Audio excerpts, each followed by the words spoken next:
Okay, now first we're going to marinate our sliced pork. We'll add in our light soy sauce, 1 tablespoon, and then our salt, half a teaspoon, half a teaspoon of your baking soda, and then mix it together, and then we'll marinate this overnight.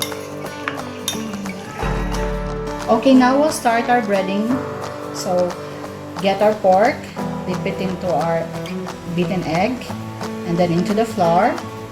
We will do this twice for it to be crunchier. Okay,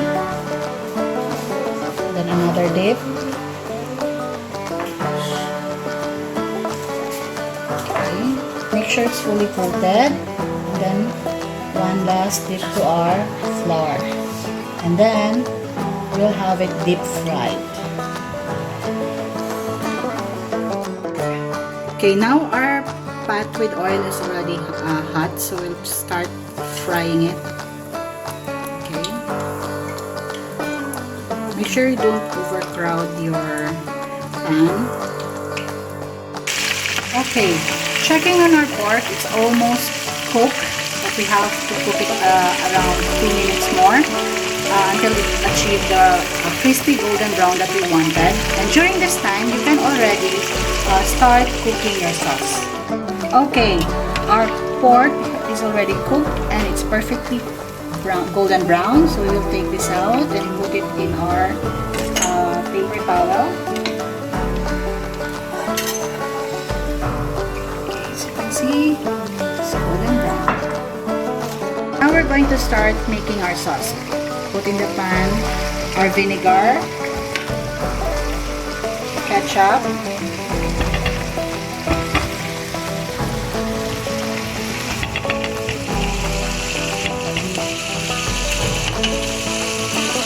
sugar, salt, and some black pepper. Okay, mix it together until it's incorporated, and then let's start turning on. Okay, just let it simmer and boil, and then in a little while we'll add our slurry.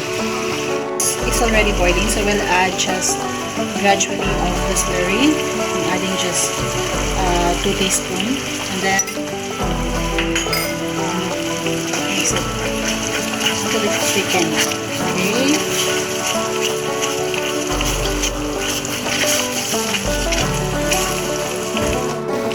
Okay, our sauce has thickened already. This consistency is already good with me, so we have to turn off our heat. And to our last step of our cooking, so let's heat a pan with a little oil, and then let's saute our garlic.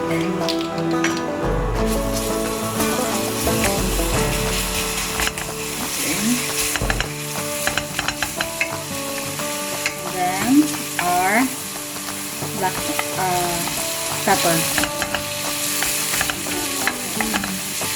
Okay, let's add the sauce that we made earlier. Okay. And then let's just incorporate it and cook it for like a minute, and then we're done.